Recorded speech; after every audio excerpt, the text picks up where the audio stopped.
primer ciclo de lectura del libro 1 de Capital. Hemos llegado al término del primer libro, que consta de 7 secciones, y esta es el encuentro número 9, ya que el primero fue, recordarán, o lo recuerdo también, que fue el primer encuentro, la presentación de los prólogos de Capital, lo presentó el compañero Mario Domínguez, y luego recorrimos las 7 secciones del libro 1 de Capital, y hoy presentamos un capítulo inédito del libro 1, que es el capítulo llamado capítulo 6 inédito, que lo va a presentar el compañero y camarada Constantino Bertolo,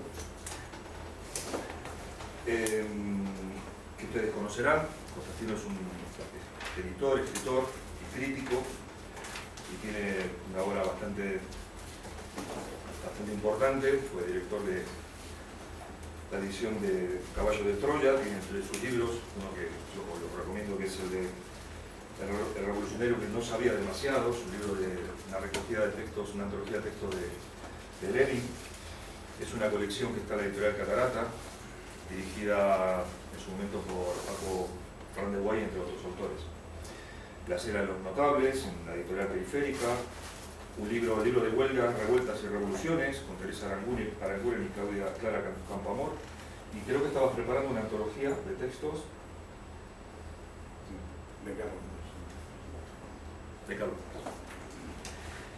El texto que presentamos hoy, que va a presentar Constantino, como hemos comentado ya en varias ocasiones, la obra del Capital tiene por lo menos al menos 4 redacciones.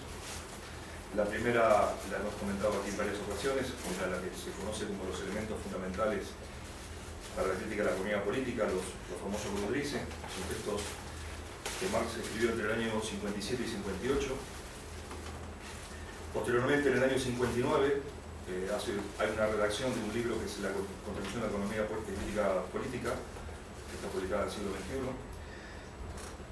Y antes de la edición del Capital, que fue una edición corregida por él en 1867, hay una serie de manuscritos que están conocidos como los primeros manuscritos del año 1861 a 1863, que son 23 cuadernos, y esos 23 cuadernos sirvieron a Engels y a Renegado Kautsky para publicar lo que fue luego el libro 2 y el libro 3 del Capital, y también para lo que luego se publicó como libro 4 del Capital, que sería la teoría de la plusvalía, que en realidad está publicado en 3 tomos en Fondo de Cultura. Posteriormente, entre el año 63 y 65, hay otra serie de manuscritos, entre los cuales está el texto que presentamos hoy, que es el llamado capítulo 6 inédito, que Marx, por motivos que no conocemos, no incluyó en la edición del libro 1 de Capital. Y en esos textos le sirvieron a él de base para luego la publicación del libro 1 de Capital. Solamente quería hacer un par de comentarios respecto al valor que creemos que tiene este texto, que luego Constantino evidentemente lo va a ampliar.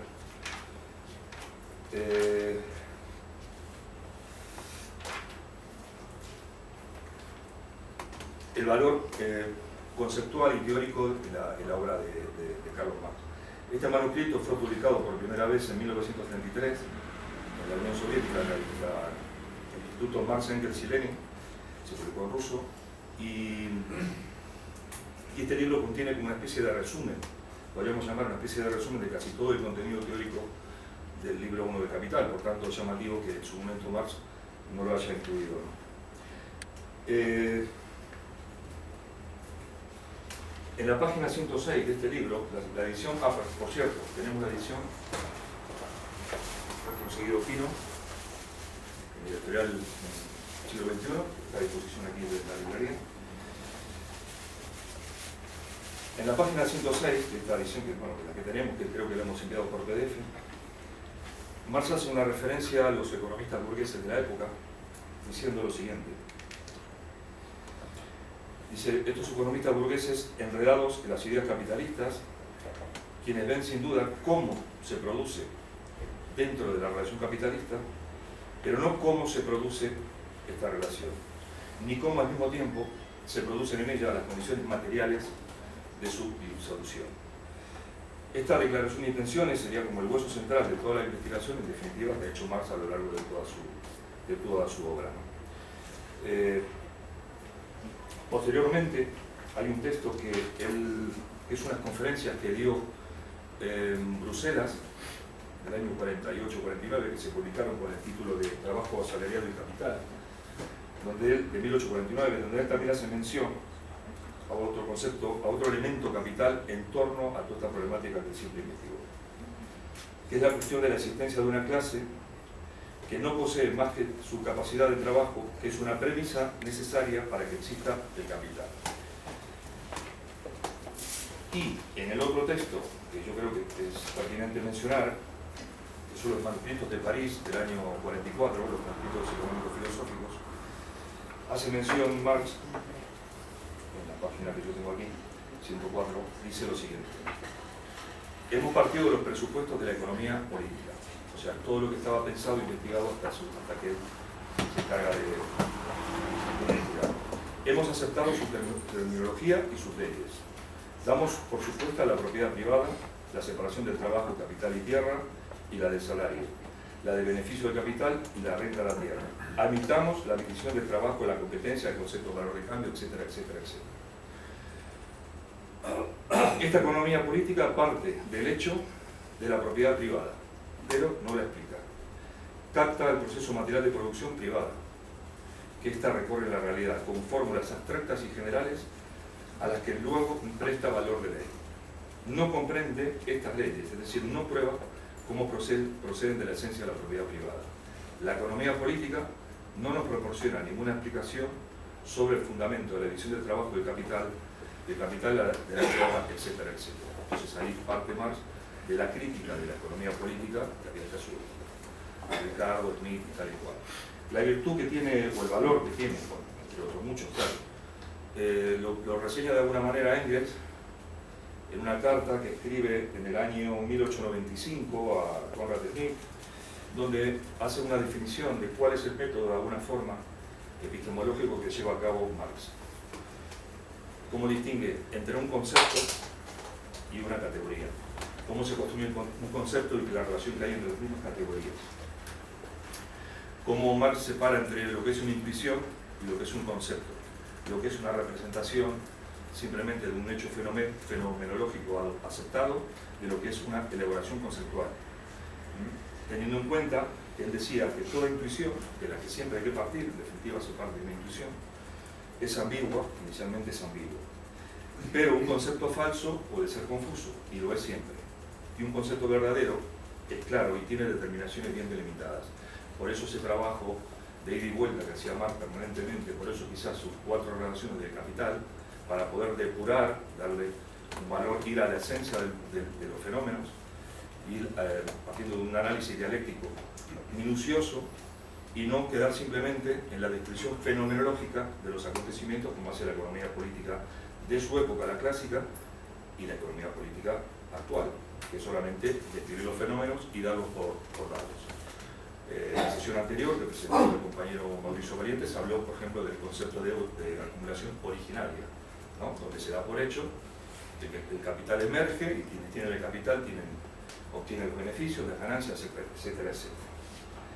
Y más, todo eso lo pone en juego, lo pone en cuestión y dice las cosas no son dadas, sino que son procesos de construcción histórica. Lo interesante de todo esto, como científico que era Marx, que Marx parte de intuiciones, las intuiciones llega a conceptos, pero previamente va construyendo categorías que él mismo relaciona entre si opera como cualquier científico que se exprese, ¿no? Y le va poniendo nombres a todas esas cuestiones, ¿no? Esas categorías y esos conceptos que él va dilucidando. Lo curioso del asunto es que los nombres que él pone son nombres preexistentes. Por ejemplo, él habla de valor, él habla de valor de uso, valor de cambio, todos los nombres que ya existían previamente a él. O sea, él básicamente no inventa conceptos nuevos, sino que agarra conceptos que ya existían en la economía política, los analiza, los desmedusa, los vacía de contenido y les da una forma y un sentido totalmente nuevo. Por ejemplo, en el libro de John Stuart Mill, de 1848, Los principios de economía política, John Stuart Mill habla de valor, habla de ganancia, habla de cambio, todas las cosas que luego Marx trabaja. Pero ya el concepto de valor en Marx no es el de Mill, el concepto de ganancia en Marx no es el de Mill y el de valor igual. Ya, por ejemplo, Marx mismo cita un texto de Aristóteles, que ya lo hemos comentado en algún momento aquí, es el texto que está conocido como Política, está así traducido en la literatura griego por García Wald, donde ya Aristóteles hacía la distinción entre valor de uso y valor de cambio, ¿no? Cuando hace su investigación sobre la crematística. Marx, en la crítica de la economía política, al principio, al comienzo, ya se menciona a ese planteamiento, esas categorías que utilizaba Aristóteles. Evidentemente, Ricardo también habla de valor de uso, valor de cambio, etcétera, etcétera. Lo que hace Marx es coger esos nombres, esas categorías, vaciarlas, darle un sentido totalmente nuevo, y eso es, digamos, lo revolucionario y lo de ruptura que tiene el pensamiento de Marx.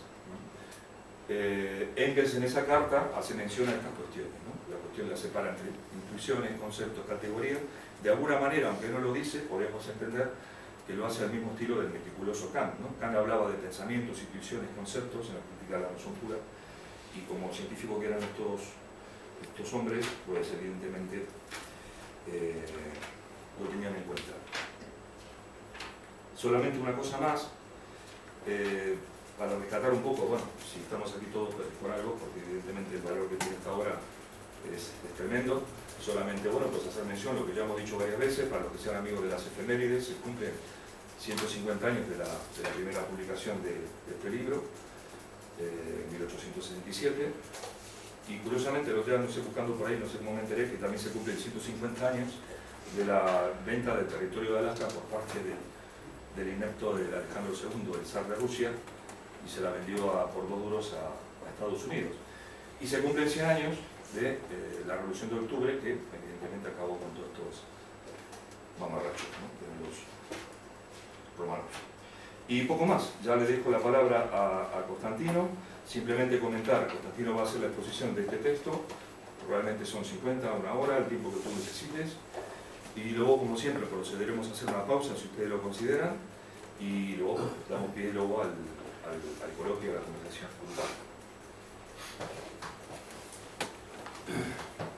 Bueno, primero muchas gracias a los organizadores por haber contado conmigo. Es un honor, nunca mejor dicho, yo creo que inmerecido, pero es un honor y también una responsabilidad, espero por lo menos estar a la altura de lo que significa estar hoy aquí con el calor que hace.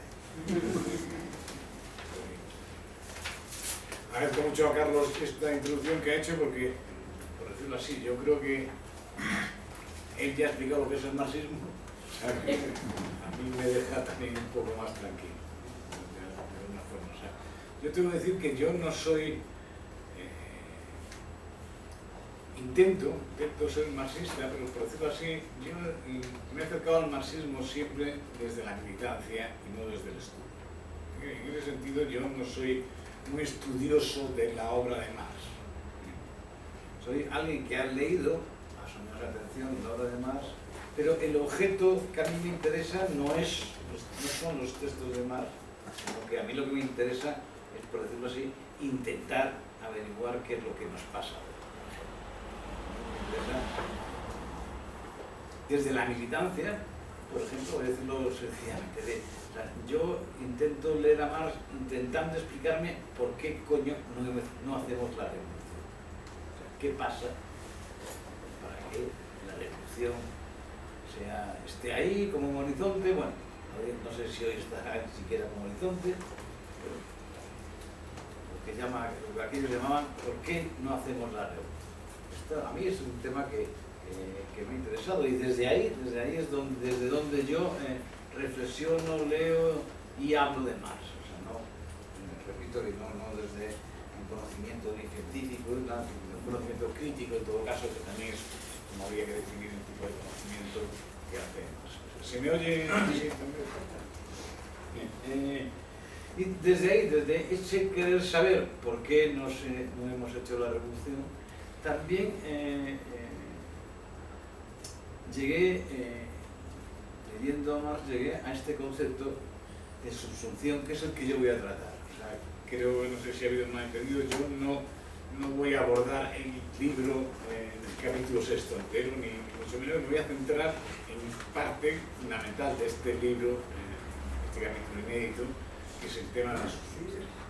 Y que además me parece, tengo que decirlo así, parece que es junto, quizá con el tema del fetichismo, pues yo diría que las dos claves de lo que nos ofrece Marx, la teoría marxista. Es decir, entiendo el fetichismo y la subsunción como la explicación de romper la apariencia de lo que parece que sucede.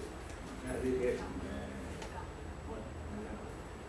aparentemente, digamos, el valor de las mercancías se produce en el mercado, y Marx lo que viene a decirnos es que no, que donde se produce el valor de las mercancías es en el proceso de producción a través de la extracción de la plusvalía por el plusvalor. Esto me parece que es, bueno, o sea, algo que no era evidente, no se ve, algo que no se ve. Es más, en realidad, analizando los teóricos de la economía política antes que él, podríamos decir que ni los capitalistas eran conscientes en aquel momento, por lo menos, eran conscientes de que donde se producía el valor, era justamente en el mecanismo de producción a través de lo que se llamaría el trabajo no pagado.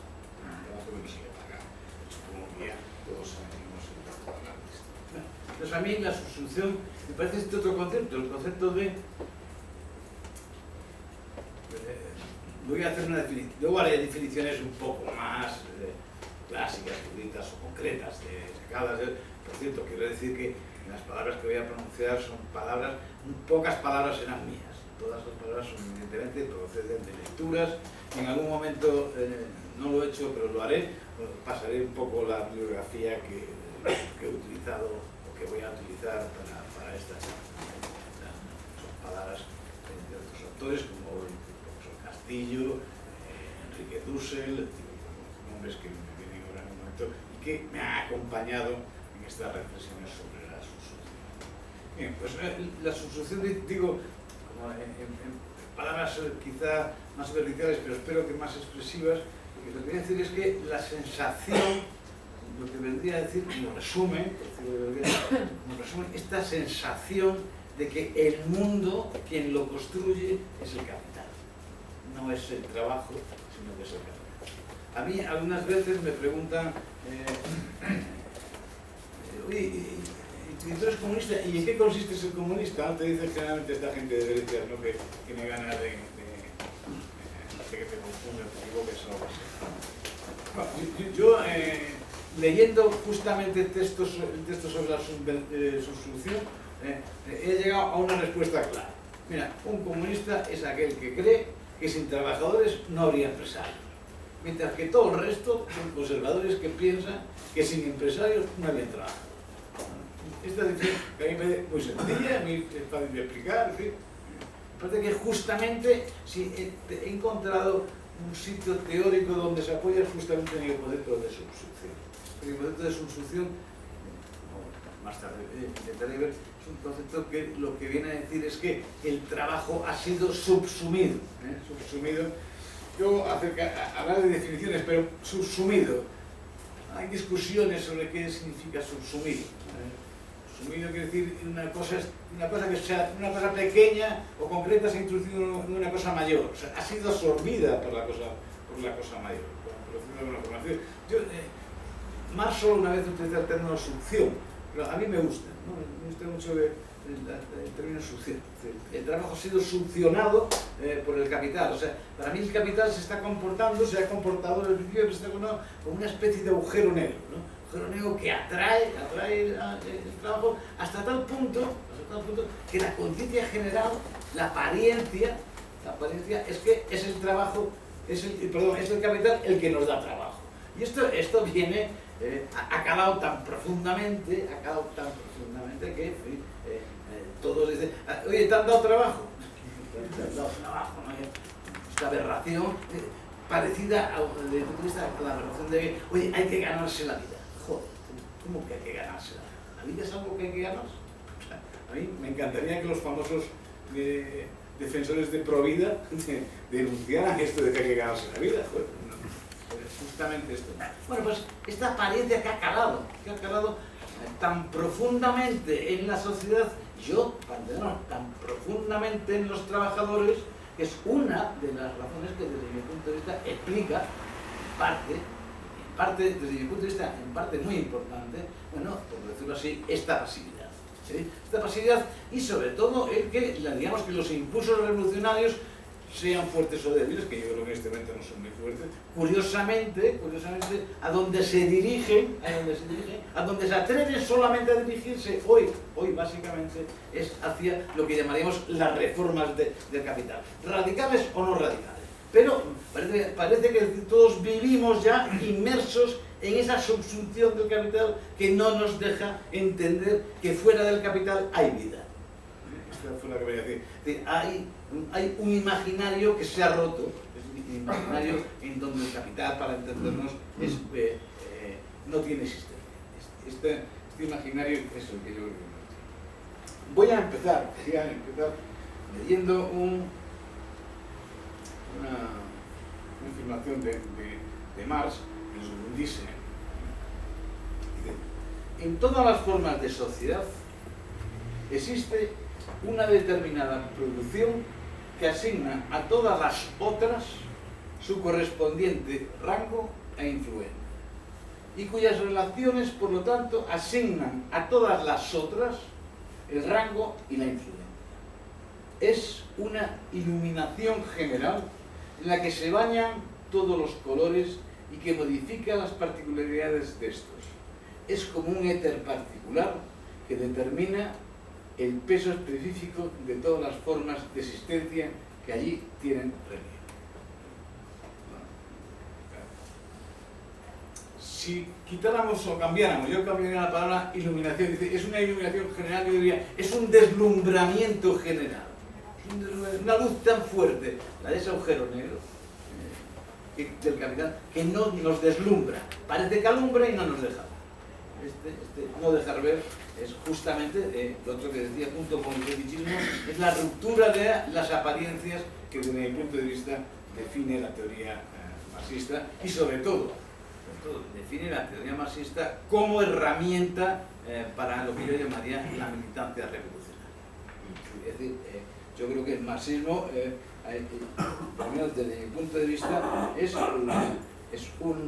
una herramienta que tiene sentido si el objetivo de acercarse a ella es la revolución. En ese sentido, supongo que, aparte de las discusiones de si Marx era un científico o no era un científico, Marx claramente lo que sí era un revolucionario. Y llegó a la teoría justamente porque quería hacer la revolución. Y, por ejemplo, a partir de 1848 intentó explicarse qué coño había pasado para que las revoluciones de 1848 pudieran fracasar. En ese sentido, digamos que estudia desde una necesidad, no tanto por el saber, como algunas veces se coloca bajo la etiqueta científica, no, sino para saber cómo acabar con la situación. En ese sentido, me parece que eso es entiendo yo el carácter científico. Bien, tengo que decir que aparte de acercarme al tema de la sustitución preguntándome por qué la clase trabajadora no reacciona frente a la explotación, también he llegado, por ejemplo, me interesan temas que me interesan especialmente, por ejemplo, digo, oye, otro tema que me preocupa es cómo puede ser que la clase trabajadora de la Unión Soviética, cuando la Unión Soviética abandona, es verdad que como golpe de Estado, abandona lo que llamaríamos la ideología económica marxista contraria al capitalismo, apenas reacciona. No nos engañemos. Es verdad que Yeltsin bombardea el Parlamento, pero en fin, digamos que movimientos sociales fuertes en las fábricas, no nos engañemos tampoco. ¿Cómo puede ser? O sea, ¿cómo puede ser que una clase trabajadora que se ha formado históricamente bajo lo que supone una ideología marxista y por lo tanto bajo categorías y valores marxistas, cuando aparece alguien que le roba su propiedad no reacciona? Pero yo creo que, en fin, digamos, la norma es, hay que preguntarse en fenómeno de este calado a qué corresponde. Desde mi punto de vista, por ejemplo, podemos hablar más tarde en el coloquio, bueno, yo creo que el tema de la subsunción precisamente puede explicar cómo el hecho de que no hubiera un cambio en las relaciones de producción, sin la propiedad de los medios de producción, pero no en las relaciones de producción, hace que la sensación sea que se está trabajando para un capital, sí, colectivo, pero no propio. En ese sentido me parece que sería conveniente asomarse a estas cuestiones desde el tema también de la... Aparte de eso también me interesa, también especialmente,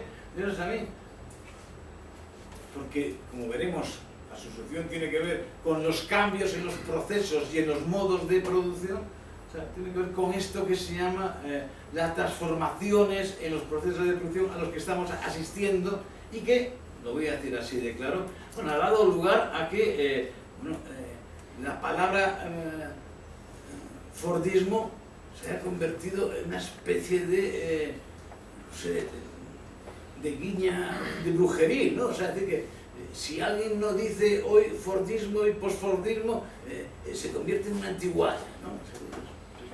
Parece que después del Fordismo esto ha cambiado tanto que para qué coño vamos a leer nada de esto, porque esto no tiene. Me parece que curiosamente es otra de las cuestiones que están latentes y que, digamos, en los valores teóricos que se están manejando hoy y por lo tanto políticos. Es decir, no nos engañemos, detrás del concepto de Fordismo por Fordismo lo que está en cuestión es la existencia o no existencia de una clase explotada, necesitada de romper con la explotación. Y esto me parece que es otro tema que yo creo que la subsunción también, de forma colateral, explica la...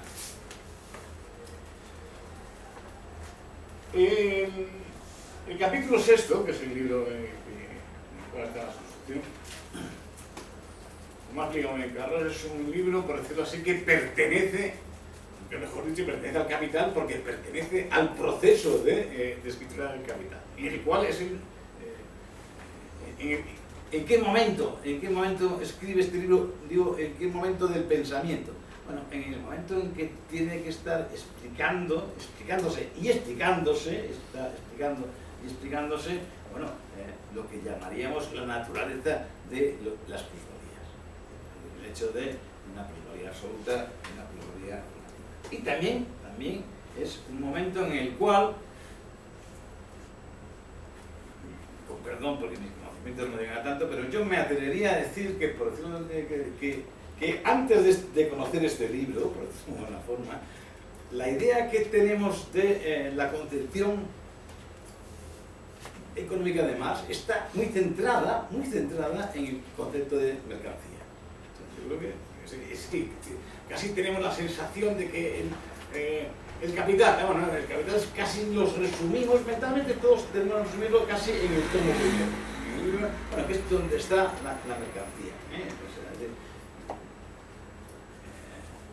Curiosamente, solo un autor como David Harvey entiende que aparte de la producción estaba la circulación y el tomo segundo, pero digamos que en la obra de Marx, en donde parece que ha cajado es justo en el momento de decir. Bueno, yo creo que lo que hace este libro, este capítulo inédito sexto, lo que hace es que introduce con muchísima más fuerza no un nuevo concepto, sino digamos que amplía, intensifica el otro concepto fundamental que es el concepto de plusvalía. Hasta el punto, por decirlo de una forma, que lo que él nos dice, cuidado, el capitalismo no proviene de un proceso de producción de mercancías, sino que su regla, su ley es la producción de plusvalías. Es decir, El capitalismo no busca producir mercancías, sino que busca producir productos. Bueno, yo creo que esto es un salto cualitativo en el marxismo, que desde mi punto de vista estaría cerca de hacernos entender la raíz del capitalismo y sobre todo su dinámica. Por decirlo de alguna forma, su imposibilidad de ser otra cosa.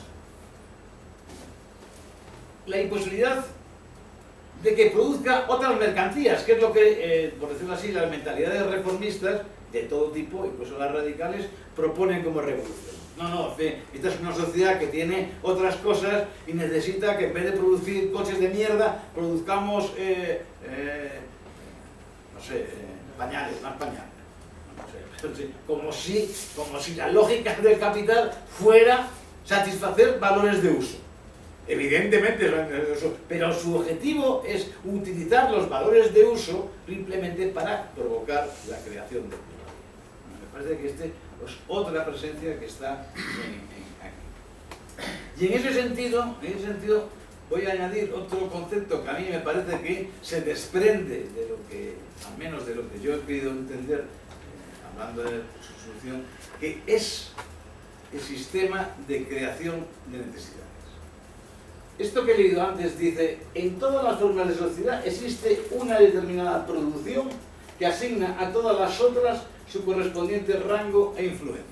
Bien, desde mi punto de vista, y no tengo formación para poder defenderlo a fondo, ni mucho menos, este sistema, esta forma de sociedad, la determinada producción que asigna a todas las otras su correspondiente rango hoy, es la producción de necesidades. Este es el proceso que desde mi punto de vista vertebra hoy al capitalismo. Y a partir de la producción de necesidades, de forma subsidiaria, aparecen todas las demás formas de producción. Esto desde mi punto de vista es lo que no distinguiría porque es simplemente un salto cualitativo y por lo tanto la dialéctica de Engels en este momento sí tiene razón, la cantidad ha provocado un salto cualitativo. Pero desde mi punto de vista, el sistema de producción de necesidades es el que marca hoy lo que yo llamaría el capitalismo. Y eso entendería, como veremos, eso hace ver que el dominio del capital es un dominio que al intervenir en el sistema de formación de necesidades, para entendernos, no creo que esté por la labor de crearnos la necesidad de la revolución. Me parece que esto...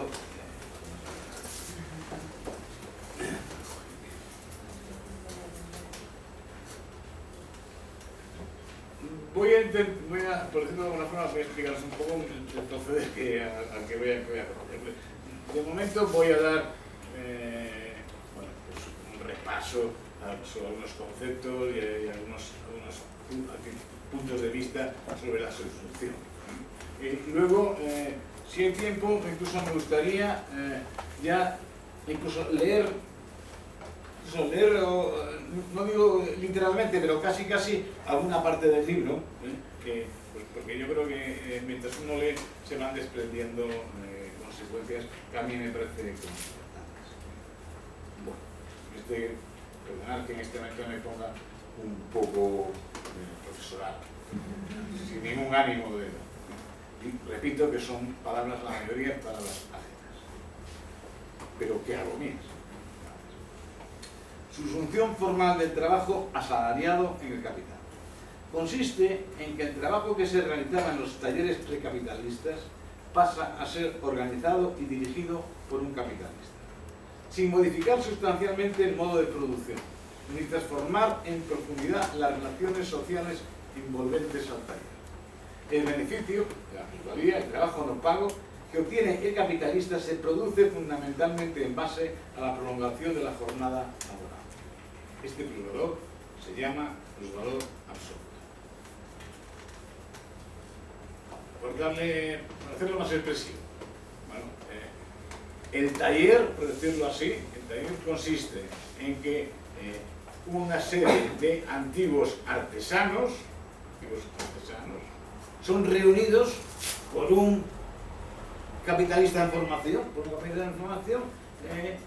para que hagan el trabajo que hacían libremente, que hacían, por decirlo así, en su pequeña tienda. Y lo único que hace el capitalista, por decirlo así, es organizarlos. También es cierto que no solo organiza la producción, sino que va a organizar también la producción. Va a organizar lo que llamaríamos qué se hace con las mercancías que se producen de forma artesanal. O sea, digamos que formalmente, por eso se llama sustitución formal, formalmente es una forma de producción artesanal. Son artesanales que cada uno hace su bota, su zapato. Cada uno hace su zapato y el capitalista comercial o mercantil en este caso lo que hace es que los reúne. Ellos tienen sus propios medios de producción, en principio. Si os dais cuenta, van a tener sus propios medios de producción, pero evidentemente el capitalista lo que les va a tener que proveer rápidamente es, por ejemplo, de material, de cuero, por ejemplo. Mientras que antes cada uno se hacía el cuero, o el que venía a hacerse unos zapatos le traía el cuero, oye, con este cuero me haces estos zapatos. Ahora empieza a haber una dependencia. Y esa dependencia es lo que crea, por decirlo así, una relación ya capitalista. De pronto ese trabajo, aunque formalmente siga siendo el mismo, por decirlo de una forma, ya está subsumido, ya depende del capital. ¿Cómo gana dinero? ¿Cuál es la fuente de beneficio del dueño del taller, de ese capitalista primero? Evidentemente, programando la forma de que trabaje más tiempo y de una forma con menos problemas. Bueno, los reúnen también. Al reunirse, si hay problemas, entre ellos los solucionan. Esto es lo que llamaríamos, justamente porque cooperan entre sí, esa cooperación que provoca el taller es lo que hace más rentable la figura, la presencia del taller. Y luego, evidentemente, para entendernos, el jefe del taller, el dueño del taller, ese capitalista, tenga a mano una producción continua de esa mercancía, vamos a decir, zapatos. Yo digo de continua porque esto es muy importante, porque esta es una diferencia fundamental con respecto al artesanado. El artesanado no trabaja de forma continua, trabaja de forma sucesiva, para entenderlo. O sea, alguien le encarga unos zapatos y los hace. Luego espera a que otro venga y me encarga estos zapatos y los hace. Aquí no. Aquí quien me encarga hacer zapatos ya es el jefe del taller, ya es el capitalista. Y me asomo aquí a un tema que desde mi punto de vista parece colateral, pero yo le doy un relieve especial. O sea, es que de pronto lo que se transforma ya no es solo el sistema, es el sistema de producción, sino que lo que se transforma es algo que el sistema de producción acompaña o provoca, que es lo que yo llamaría, por decirlo así, la valorización del tiempo. Es decir, el tiempo para un artesano es una concepción. O sea, yo tengo que este encargo de este zapato, tengo tantos días, bueno, dedico este tiempo, luego la familia, luego a mi huerta. Él programa su tiempo y por lo tanto el tiempo, por decirlo de alguna forma, es suyo. Dispone de la gestión de su tiempo. Mientras que desde el momento en que entra en el taller, el ritmo de producción dentro del taller, él ya no lo domina. Ya no lo domina. Y por lo tanto, yo creo que hay una transformación del tiempo en general. Porque de pronto su relación con el concepto tiempo es distinto. Por decirlo de alguna forma, el tiempo aparece también como mercancía. Esto me parece que es otra, digamos, un desprendimiento de este sistema de producción que yo creo que, por decirlo de alguna forma, y acudo a mis conocimientos de cuando era profesor de literatura. Bueno, todo el mundo habla de la Celestina y tal, ¿no? ¿Alguien recuerda? En la Celestina la gente tiene prisa. Tiene prisa, pues. Oye, date prisa, que se van, vienen. El concepto de prisa es un concepto que no existe antes de esta transformación económica. En la Edad Media no hay prisa. Habrá espacio, pero prisa. No es un concepto que modele las vidas. Mientras que a partir de justamente la aparición de los primeros sistemas de talleres, que llamaríamos las primeras apariciones del capitalismo, de este capitalismo, de la subsunción formal todavía del capitalismo, bueno, esta noción del tiempo empieza a variar y desde mi punto de vista modifica algo, insisto en ello porque luego en algún momento tendré que retomarlo, modifica lo que llamaríamos, bueno, modifica la vida. ¿Se entiende? O sea, ya no solo modifica el espacio en donde se está produciendo, sino que modifica el espacio de fuera de cuando se está produciendo. Bueno, esto lo digo como un primer ejemplo. Inevitablemente modifica más cosas de la vida, porque modificará, entre otras cosas, el horario del artesano que tenga para, oye, que me tengo que ir, ya no te puedes. ¿Se entiende? Y por ejemplo, una cosa que vemos hoy todavía, de alguna forma, de forma indirecta, lo podemos ver, modifica, por ejemplo, las relaciones con su salud. Acordaros, porque luego se nos olvida de que en el año 2010-11, joder, las bajas por enfermedad en este país disminuyeron brutalmente. Claro, disminuyeron brutalmente, ¿por qué? Porque, claro, porque la crisis y la amenaza de despido hizo que todo el mundo su salud la tratase de otra forma. Bueno, pues curiosamente la salud, lo que ahora llaman los modernos el cuerpo, bueno, evidentemente es algo que está afectado por esa forma de producción, como algo tan tonto como que alguien dirija el trabajo. Aparentemente tú trabajas lo mismo, pero de pronto algo ha pasado. ¿Qué ha pasado? Ha aparecido el capitalismo. Ha aparecido el capitalismo. Doy un poquito más atrás.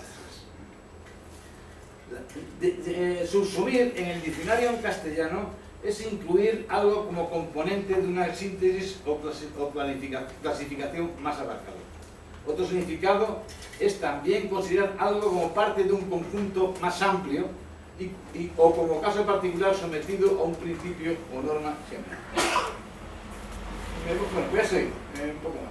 Según explica Pedro Escarón, que es uno de los autores, los traductores de la edición del siglo XXI del Capital, el término subsunción traduce el sustantivo substantium, de origen latino, que significa tanto subordinación como inclusión. A mí la palabra que me interesa, digamos, el significado, semánticamente es amplio, es verdad, ¿no? Bueno, y esa amplitud, evidentemente, introduce muchísimas variantes en el concepto de subsunción, ¿no? Pero a mí el concepto que más claro creo que hay que tener es el concepto de que lo que hay es un sometimiento. Lo que hay es sometimiento. La subsunción es que hay algo que somete a algo. Esto, y evidentemente, hablando de este tema, evidentemente lo que está es el capital subsume al trabajo. Hemos dicho antes, y quiero pararme aquí, que el concepto de subsunción formal está ligado a un modo de producción en el cual lo que se extrae son plusvalías en el sentido de plusvalías absolutas. Sí, la plusvalía absoluta, y mientras que veremos más tarde que el proceso siguiente, que llamaremos la subsunción real, se basa justamente en la producción de plusvalías relativas. Por lo tanto, si me vais a permitir, recogemos el más del libro primero, del capítulo 10, el concepto de plusvalía, que ocupa todo ese capítulo, es un capítulo que eso digo fundamental, y dice, la plusvalía producida mediante la prolongación de la jornada de trabajo la llamo plusvalía absoluta.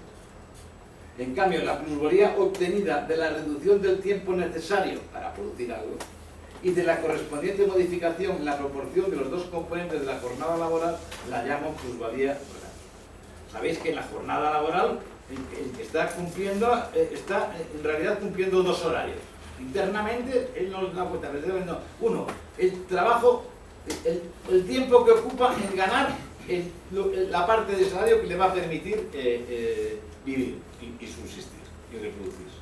Y luego hay toda la otra parte de la jornada laboral que en realidad está trabajando directamente para el capitalista, para el que ha puesto el capital. Es decir, hay una parte de la jornada laboral que recibe pago, es el salario, y hay una parte fundamental de la jornada laboral en la cual trabajas no para ti, sino para el otro, que es lo que se llama plusvalía. Este es el misterio del fetichismo del capital. Este misterio, para entendernos, esta es una apariencia difícil, teóricamente Marx la rompió, pero es muy difícil de romper en la práctica. Porque todo el mundo cree que está trabajando, no, yo trabajo esto y me dan el dinero que me he ganado, ¿se entiende? ¿Cómo mide uno el dinero que ha ganado? Esto es lo curioso, no, a mí me da para vivir, ¿se entiende? Claro, es que no vaya a ser, digamos, en el imaginario de la clase trabajadora, oye, fíjate, yo trabajo haciendo zapatos, ¿no? Y me pagan para vivir. En cambio, el capitalista a lo mejor no los vende. Fíjate, nos ha pagado y se los come los zapatos, no tiene edad. De pronto, curiosamente, el trabajador vela por la salud económica, del capitalista. Hasta el punto que esto está tan interiorizado, que hasta el punto de cuando el capitalista dice, oye, me vais a perdonar, pero es que, joder, con esta crisis no vendemos nada, oye, vamos a tener que bajar nuestros sueldos, ¿sabes? En algún sitio, es verdad, que es lógico, claro, porque joder, el pobre capitalista, además, si se arruina, ¿qué va a ser de nosotros? Este fetichismo de la mercancía y esta subsunción que ha dado la vuelta a... es decir, el trabajador trabaja para los medios de producción. Son los medios de producción que me permiten trabajar. Pues claro, imagínate, si yo no tengo ordenador, ¿cómo voy a poder trabajar en la oficina? Menos mal que me lo dan. Estas revueltas es como importante. También en el libro primero, en el capítulo 14, hablando de pluralidad superlativa, dice más. La prolongación de la jornada de trabajo, más allá del punto en que el obrero se limita a producir el equivalente del valor de su fuerza de trabajo y la apropiación de ese plustrabajo por el capital, eso es producción de pluralidad absoluta. Construye la base general del sistema capitalista y el punto de partida de la producción de plusvalía relativa. En esta plusvalía relativa, la jornada de trabajo está dividida desde un principio en dos segmentos: trabajo necesario y trabajo adicional. Para prolongar el trabajo adicional hay que reducir el tiempo necesario socialmente para la producción de mercancías, con métodos mediante los cuales se produce en menos tiempo el equivalente de trabajo, es decir, incrementando la productividad. De ahí, cuando nos hablan de productividad, lo que nos están hablando es que están intensificando la extracción de plusvalía. La producción de la plusvalía absoluta gira tan solo en torno a la duración de la jornada de trabajo. La producción de la plusvalía relativa revoluciona profundamente los procesos técnicos del trabajo y las agrupaciones locales.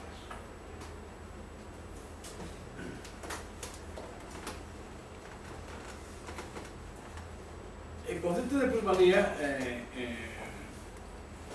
Marx llega a ellos, a través y sobre todo el concepto de subsunción llega a ellos, analizando, por decirlo así, la historia del capitalismo. Al exponer, por ejemplo, no he podido ver la charla de Mauricio, al exponer la historia de la acumulación capitalista, Marx observa que el proceso se divide en dos etapas distintas. Durante la primera, los capitalistas se limitan, como hemos dicho, a convertir los talleres artesanales en empresas capitalistas y a los artesanos en asalariados. Hacen poco más que explotar trabajo ajeno, dejando prácticamente intacta la estructura productiva o modo de producción de las corporaciones artesanales heredadas del sistema anterior. Por decirlo de alguna forma, en principio, en el proceso de capitalismo, trabaja en los talleres, empieza a contratar a más artesanos, pero digamos el procedimiento de producción, por decirlo de alguna forma, no deja de ser, vamos a decirlo así, la tecnología que existe, ¿cuál es? La fuerza humana, la habilidad. Fuerza y habilidad. Estos son los dos componentes que hay. Ahora bien, ¿qué sucede? Que de pronto la necesidad de generar plusvalías hace que se descubra que hay otros procedimientos para hacer variar la producción. ¿Cuál es? La introducción de tecnologías. Vamos a imaginaros como tontamente la primera vez que alguien descubre que, que consiguiendo, voy a irme muy atrás, consiguiendo que el agua de un río haga girar una máquina y esa máquina permita golpear al cuero, bueno, pues este jefe del taller de zapatos, bueno, sabe que de pronto ha ganado muchísimo tiempo, mientras que antes el cuero había que golpearlo a mano, ahora de pronto hay una máquina, pum, pum, pum, un batán, ¿no? Un batán que está golpeando cuero y evidentemente lo que ha aumentado es la velocidad en la que se produce. En esas condiciones antiguas, en las condiciones de invariabilidad, en la organización del trabajo y en la utilización de determinados medios de producción, el capital solo puede crecer, como hemos dicho, extendiendo la base técnica, es decir, introduciendo tecnología. Esto es empleando, por ejemplo, más operarios en el manejo de otros tantos medios. Marx define esta realidad temprana e infantil del capitalismo como subsunción formal, lo que hemos llamado la subsunción formal. Con esta expresión, insisto, quiere significar que la relación social capitalista ha supuesto un simple cambio de categoría social desde que recayó la propiedad privada de los mismos medios de producción que habían venido siendo empleados en las corporaciones de artesanos. Es decir, lo que se ha producido es que los artesanos que antes eran propietarios de todos sus medios de producción, y de circulación de lo que producían, de pronto han cedido esa propiedad privada, o ha sido usurpada o ha sido comprada por el capital. Para entendernos, Marx lo cuenta, quizá de tiempo no sé, a contaros, a leeros como lo cuenta, que lo cuenta de forma magistral. Es verdad que Marx es un autor narrativamente francamente interesante. Bueno, de pronto hay un maestro artesano,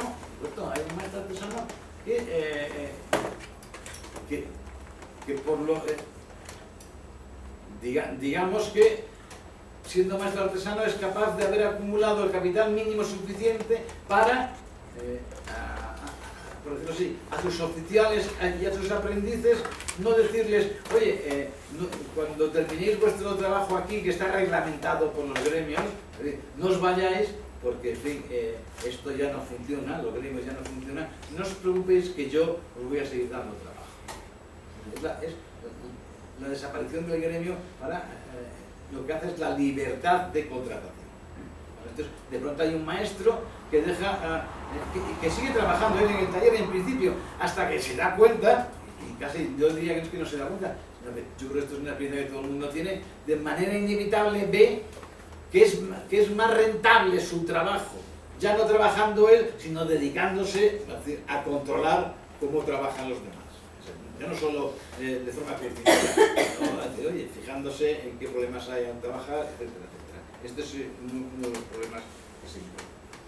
Ahora bien, la sustitución real. La sustitución real es el segundo momento, un momento históricamente, yo la verdad es que evidentemente históricamente cuando se produce la sustitución real, este desarrollo de las fuerzas productivas del capitalismo que hace que de alguna forma el capitalismo se convierta ya no en productor de mercancías, porque hasta ahora, si os dais cuenta, los ejemplos que estaban dando producían mercancías, sino que de pronto el capitalismo se convierte en lo que es, realmente, en el productor de plusvalías.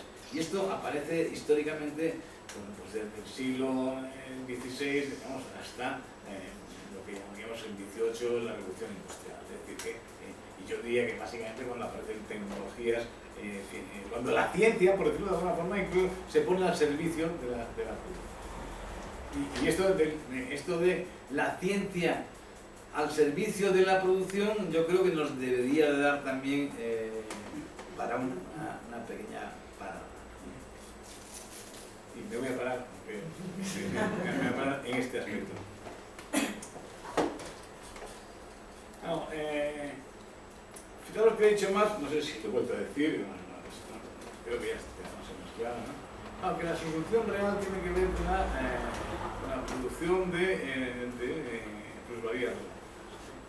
Entonces, las plusvalías relativas, que son las que, diríamos, nosotros hemos visto como actuantes de forma más clara, aunque también es cierto que a partir, por ejemplo, un buen ejemplo es que la crisis del 2008 nos ha hecho ver que eso de que la probabilidad absoluta había desaparecido, eso nada. O sea, aquí todo el mundo ha trabajado mucho más de forma obligatoria, de forma coercitiva, e incluso, por decirlo de alguna forma, uno de los fenómenos curiosos de la subsunción en este caso es que, si os dais cuenta, se ha producido un cambio en la mentalidad del tiempo de trabajo, en el sentido de que es que trabajar solo 8 horas era un síntoma de fracaso. No, ¿y tú? No, yo trabajo 10, 12. Curiosamente, es decir, ser explotado a través de la pluralidad absoluta se convirtió en un signo de distinción. O sea, es una cosa un poco sorprendente. Bueno,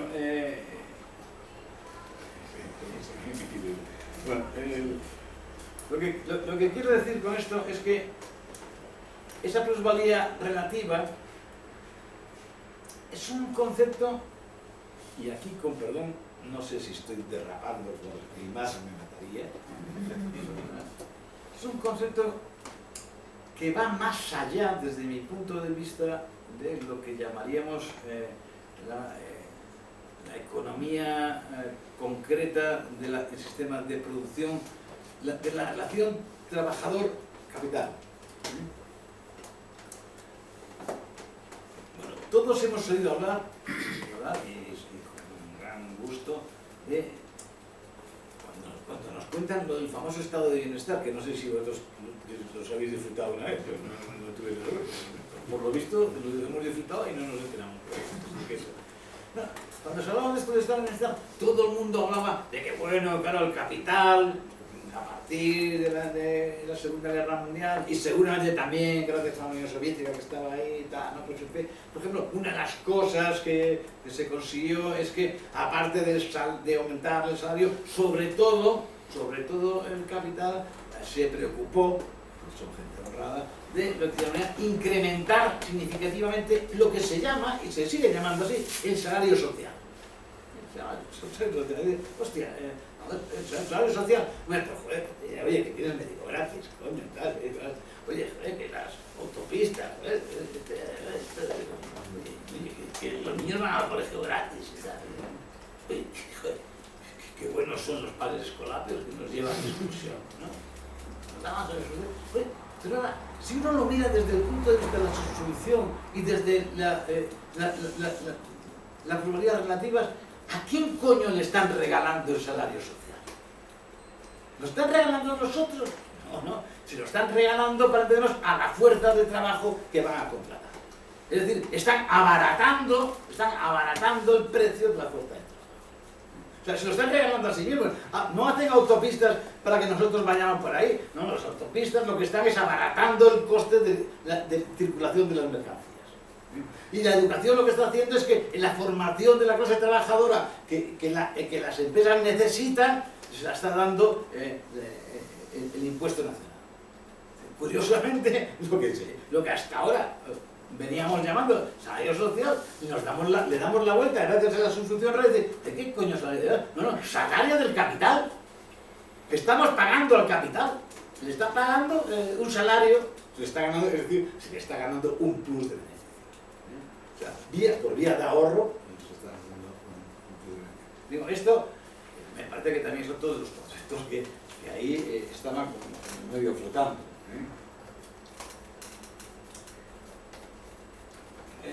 Leo de la organización, dice más, artesanal se pasó a la organización científica del trabajo, donde el empleo de maquinaria, la introducción de maquinaria, no solo supuso que la ciencia se objetivara en los modernos medios de producción propiedad de los capitalistas, sino que acabó con el control indirecto de la producción por parte de los operarios, que así pasó también a poder del capital. A esta nueva realidad más le llamó susunción real del capital. Bueno, maquinaria. No sé qué. Maquinaria, decimos maquinaria y todo el mundo no lo imaginamos. Pero para entendernos, ¿la maquinaria qué es? La maquinaria es una herramienta que tiene un costo de producción alto. Muy alto. Esto es la maquinaria. La maquinaria es, por decirlo así, una herramienta. Es verdad que es un salto cualitativo respecto a la red. Es algo que tiene un costo muy alto. Y por lo tanto, por decirlo así, lo que hace es separar todavía más la posibilidad de que la clase trabajadora sea dueña de sus medios de producción. De pronto, el coste... la maquinaria, para entendernos, proviene de que de pronto subsume también el capital otro trabajo, que es un trabajo colectivo, que es el trabajo que la sociedad ha hecho a lo largo de su historia y que se llama ciencia. De pronto, por decirlo así, es que aquí alguien viene y monta su chiringuito y se aprovecha de que se ha inventado el barril de cerveza.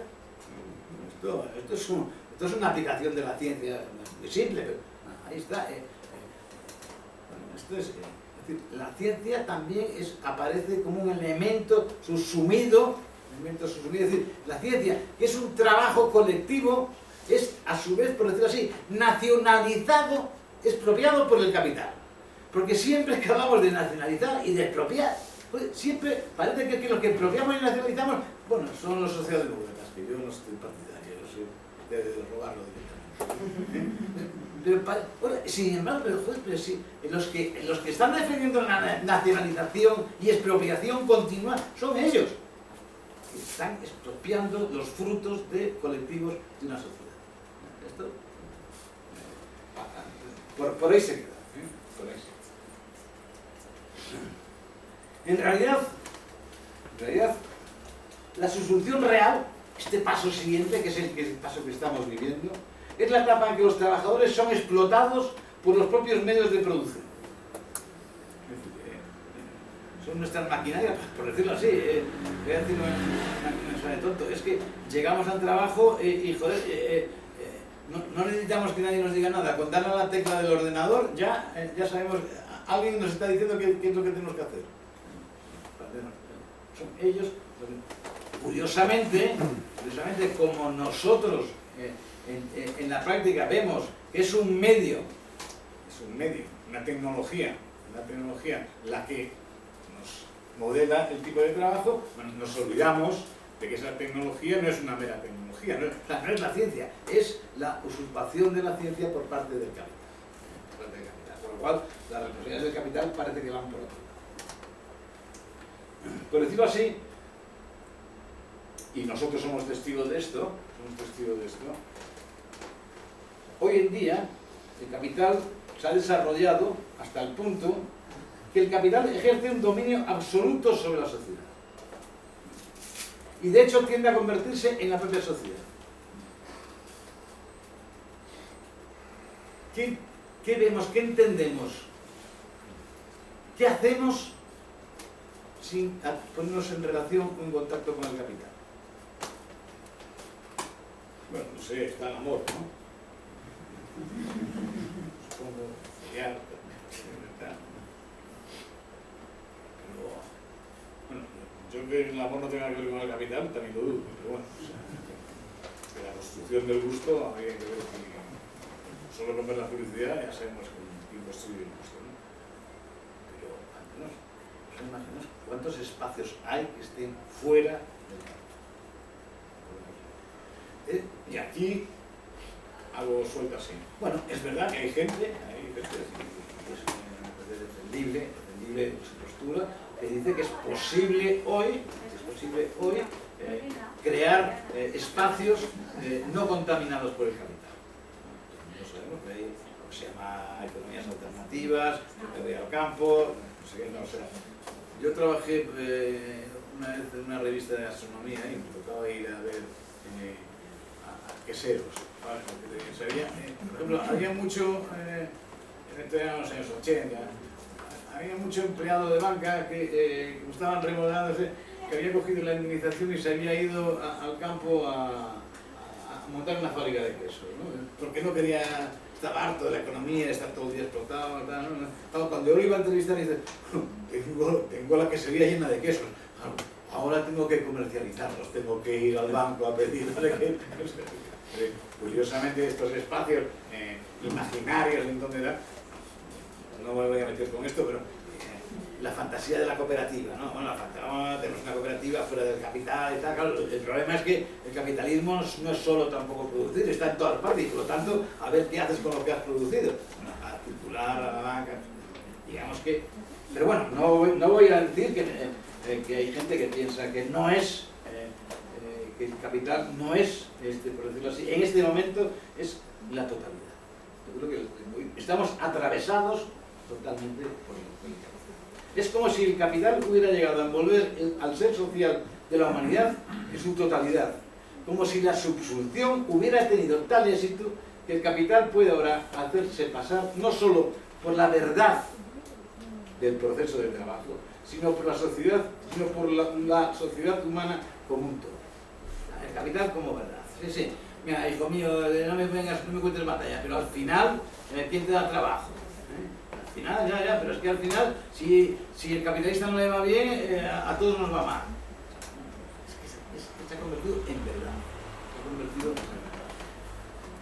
Dejo para el coloquio posible decir, lo que habría que preguntarse es que hemos asistido a épocas en las que a esta verdad se le ofrecía resistencia. Sin embargo, yo creo que hoy en día esta resistencia es muchísimo menor. Y esto está relacionado, desde mi punto de vista, justamente por la intensificación del proceso de sustitución real. Es decir, todavía en el siglo XIX, que es cuando aparece la resistencia, por decirlo así, todavía hay conocimiento de otras formas de vida. De otras formas de vida. Me voy a arriesgar a una metáfora, ¿no? Incluso en España, en España, en los años 50, lo que llamaríamos el desarrollo franquista. Bueno, gentes y gentes que salen del campo rural, para entendernos, un campo rural en el que viven en la escasez, yo diría que incluso en la pobreza, y en algunos casos en la miseria, en el caso de los jornaleros sobre todo. Pero estoy hablando de muchísimos pequeños propietarios rurales que eran los que conformaban la sociedad española antes de los años 60. Bueno, esta gente, que todos hemos, seis un poquito mayores como yo, conocido, vienen aquí, se colocan, pero en el mercado de Legazpi, luego se van colocando, sobre todo de alguna forma. Están agradecidos, se han desclasado, tengo que decir, se han desclasado desde un sitio que es el campesinado rural. Desde un sitio, desde un sitio, digamos, de resistencia en principio, sino más bien de acomodamiento conservador.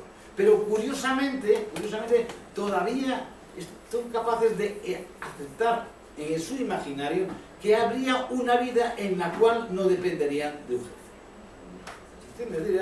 Es curioso decir que el desclasamiento que se produce en España es un desclasamiento significativo y que seguramente en parte explica que a pesar de todo, digamos, el movimiento de resistencia obrero en España, en el tardo franquismo, bueno, tuvo cierto peso. Desde mi punto de vista, no el peso suficiente para obligar a la ruptura, pero sí un peso suficiente para que esto, digamos, nos regalara la democracia parlamentaria.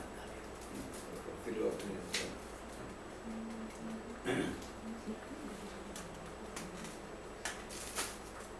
A este respecto, y seguramente a lo mejor saldrá el tema después, un autor como Negri o como Bejar describe la subsunción total de la sociedad a partir de 1968. Negri argumenta que esta subsunción total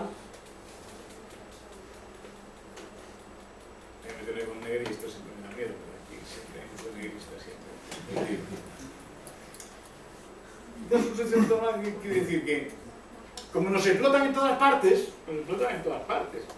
estamos tan explotados. ¿Qué tontería es esto que dicen algunos comunistas de que el sujeto revolucionario sigue siendo la clase trabajadora? Pues, el sujeto revolucionario en todo caso somos todos.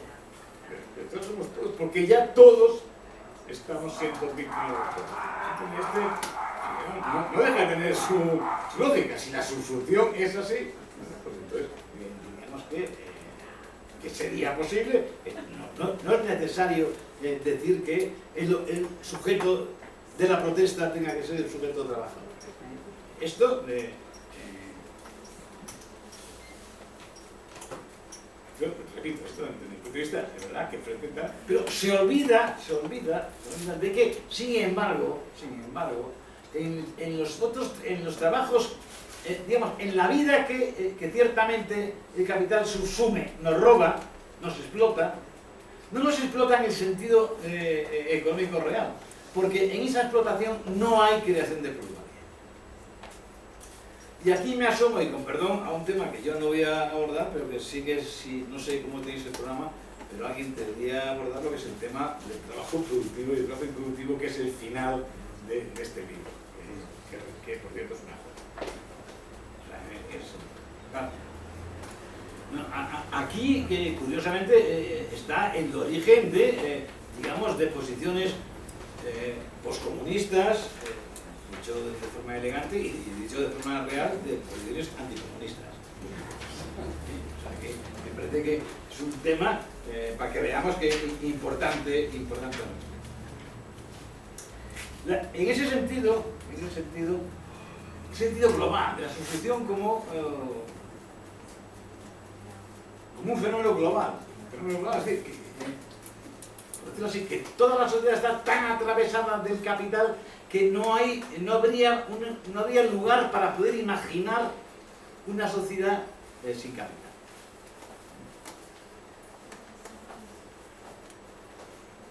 Bueno, voy un poco más atrás. La subsunción se entendería en ese caso como la generación de dispositivos que sostiene la articulación continuada del orden social. Es decir, la subsunción sería todo aquello que permite que el orden social que representa el capitalismo se reproduzca. Es decir, por decirlo así, es tal el nivel de invasión del propio capital que el capital frena cualquier otra mirada que no sea eso. Entre esos dispositivos resultan especialmente significativos, por un lado, aquellos que propician la coordinación, la organización, por decirlo así, de los componentes de las empresas, de las iniciativas privadas, etc. Y el control de qué se produce, etc. Pero por otro, hay otros dispositivos que permiten consolidar y reproducir las estructuras de sentido y representación, es decir, el imaginario social que veníamos hablando. El imaginario social sobre el que se sustentan las normas, valores y lenguaje. Dicho así, parece una cosa muy francesa. Pero recordemos, sustenta la institución de normas, valores y lenguaje. Acordaros de que hemos hablado de aquella primer experimento en donde se produjo el control justamente de las normas, de los valores y el lenguaje. ¿Dónde? En el taller. Ese taller que ha ido evolucionando, convirtiéndose en padre. Ese control ya está en el origen del propio capital. Gracias a estas normas, valores, gracias a este imaginario social, la sociedad funciona. La sociedad se ve a sí misma. El problema es, por decirlo de alguna forma, fijaros que hemos dicho que en principio la solución facilita que el capital, el pensamiento de que el capital nos da trabajo. Esto es lo primero.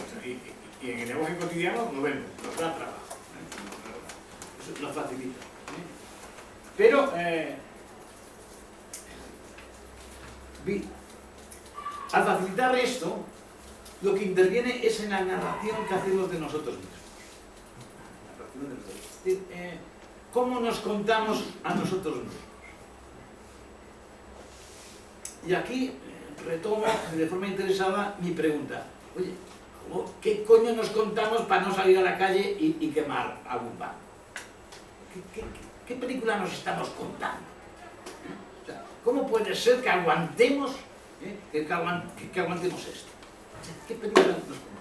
Claro, aquí intervienen los mecanismos de narración. He dicho antes que lo que nos caracteriza en nuestro tiempo es el sistema de producción de necesidades, pero también es el sistema de producción de las narraciones. Pero no me refiero a las narraciones, no me refiero solo a las narraciones literarias, que al fin y al cabo, nos engañemos, el papel, la potencia de las narraciones literarias, comparado con las otras narraciones, es decir, las narraciones que nos contamos continuamente, estas sí que tienen fuerza. Y las narraciones que nos contamos a nosotros mismos, pero sobre todo y también las narraciones que nos contamos a nosotros cuando estamos en el lugar de trabajo. Esas sí que son narraciones que tienen un peso enorme en lo que llamaríamos la narración global. Y hago un inciso, pues no estaría mal que en los lugares de trabajo alguien contara una narración diferente. De ahí, desde mi punto de vista, la necesidad y la pena de que los sindicatos hayan dejado de cumplir su papel, que es contar otra narración. Esto me parece que es que, dicho así. Este conjunto de mecanismos, que es lo que agrupa la sustitución real, en realidad lo que crean es lo que se llama la síntesis social. La gran narración. La síntesis. Esto es lo que crea y creo, y así introduzco ya uno de los puntos de vista de mi interés por este tema. No sé si a vosotros os ha pasado, pero a mí incluso ahora mismo, explicando esto, tengo una interés ¿y de esto cómo se sabe? Empiezas esta. Claro. En este sentido, yo creo que sí que hay que volver a leer a Marx. Y sobre todo hay que leer más este capítulo, o sea, porque yo creo que en este capítulo lo que se cuenta muy bien es que el capital no es solo, nos lo imaginamos como el tío Gilito, la bolsa, no, el capital es sobre todo un tipo de relación social. Es la relación social que nos obliga a tener que buscar trabajo. Si lo pensamos en mera lógica, cosa que nos han obligado ya a no pensarlo, ¿cómo puede ser que el trabajo, que es un elemento constitutivo de la persona humana, en cuanto que es su relación con la naturaleza? Es que el trabajo es eso. Ahora, el trabajo, tal como lo entienden hoy, nosotros ya no hablamos casi nunca de trabajo. Si os dais cuenta, poco a poco está desapareciendo el término. Y ahora hay una confusión entre trabajo y empleo. Hostia, ahora resulta que tener trabajo es tener empleo. Pero el trabajo no es el empleo. Pero sin embargo, la contaminación empieza a ser esto. O sea, ¿cómo puede ser que, incluso por decirlo así, de forma más socialdemócrata, que le llaman derecho al trabajo? ¿Cómo que derecho al trabajo? Respirar puede ser un derecho, coño. O sea, ser es derecho a ser. Por Dios, ¿qué nos están contando los radicales socialdemócratas? Coño, ¿qué me dices, joder? El trabajo no puede ser un derecho. El trabajo es un elemento constituyente. Bueno, pues esto, me parece que estos son elementos que hoy en día desaparecen. ¿Por qué? Porque nos olvidamos de que el trabajo el capital no es este objeto que reparte monedas y puestos de trabajo y empleo. O sea, no, el trabajo es una relación que hace que cada cosa que produzcamos ellos nos traigan por valor. Y por lo tanto incrementen su poder. Y por lo tanto incrementen su capacidad para actuar sobre la sociedad. Y este actuar sobre la sociedad me lleva a un tema que no sé si que sería el tema de cuál es el papel de la cultura con respecto al proceso de trabajo, me refiero, ¿no? ¿Se entiende? ¿Cuál es el papel de la cultura? Por decirlo de alguna forma, oye, ¿y la cultura es un salario capitalista? ¿Se entiende? Bueno, pues que... pues es un salario que puede ser recuperado por la clase trabajadora. Esto es un dilema que podríamos plantearnos, es decir, ¿no?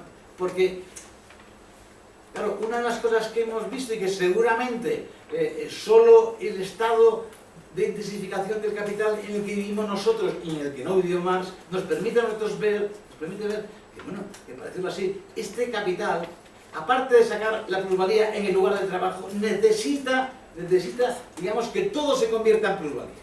Por decirlo de alguna forma, necesita, no que se convierta en plusvalía, se convierta en facilitador de plusvalía. ¿Y cuál es el facilitador de plusvalía máximo? Bueno, el conformismo de la clase trabajadora. Esta es la máquina, conformismo más o menos cabreado, pero el conformismo.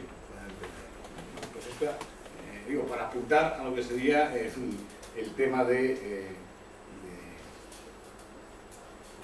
cuál sería, es una relación entre el trabajo y el capital. Y esa relación es lo que determina al capital.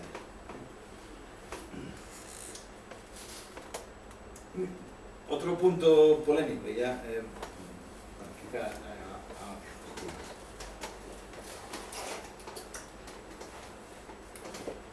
es tan fuerte hoy lo que el capital ha conseguido, es decir, su presencia como necesidad absoluta, que nos hemos olvidado de que el capital es algo que aparece y es consecuencia de su relación con el trabajo. Bueno, supongo que todos los que estáis aquí, y seguro que estáis de acuerdo con eso, últimamente, desde los últimos 20 años, sobre todo los últimos 10, a mí me asombra que marxistas, con mejor formación que yo, hablen, por ejemplo, del capital financiero, como si el capital financiero fuera, os digo, el capital financiero como capital, como autonomía propia. Esto que es, perdón, yo no paro de oírlo, es capital financiero. Capital financiero, que nosotros sepamos, no es un capital que exista en el aire, tiene una relación directa con el proceso de producción. ¿Qué se financian? Expectativas de beneficio. ¿Qué es esta crisis? Dice, crisis del capital financiero. No, es capital financiero. Es crisis del capital financiero porque sus tasas de ganancia se habían disparado en relación con lo que llamaríamos el capital que se podía extraer del trabajo. Y de pronto, ¿qué pasaba? Que el capital que se extraía del trabajo era mucho menor de la tasa de ganancia que se producía especulando. ¿No? Es justo esa diferencia lo que provoca que, evidentemente, el capital no va a invertir en trabajo si su tasa de ganancia es mucho mayor en la especulación. Y se produce una contradicción. Es decir, están en relación. No es que el capital financiero de por sí, no, eso está en relación con la expectativa de producción, con esto que ahora se llaman los capitales o las inversiones en el más allá, no tiene un nombre en economía, pero Mercados de futuro. mercados de futuro. Es que, porque si no parecería esto que le das al papel y punto. Lo que deberíamos entender es que sigue teniendo una relación directa justamente con la producción, con la producción de plusvalía y por lo tanto con la valorización de esas plusvalías en la circulación de las mercancías. Me parece que hablar de autonomía, en algunos casos de pura independencia del capital financiero, yo creo que es una cosa que nos engaña. Porque, por decirlo así, ¿qué nos transmite esto? De que hay un capitalismo malo, pero hay otro capitalismo bueno. El capitalismo financiero, este sí que es malo, si acabamos con... No, el capitalismo productivo. Es la hostia. Capitalismo productivo, joder, este produce, oye, claro.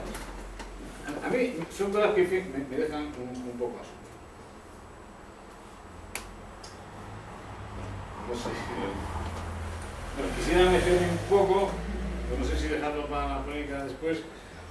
Casi lo dejo después, yo creo. Estamos más acotados, sí, yo también. Con el tema del fordismo y el postfordismo, pues bueno, después de un proceso.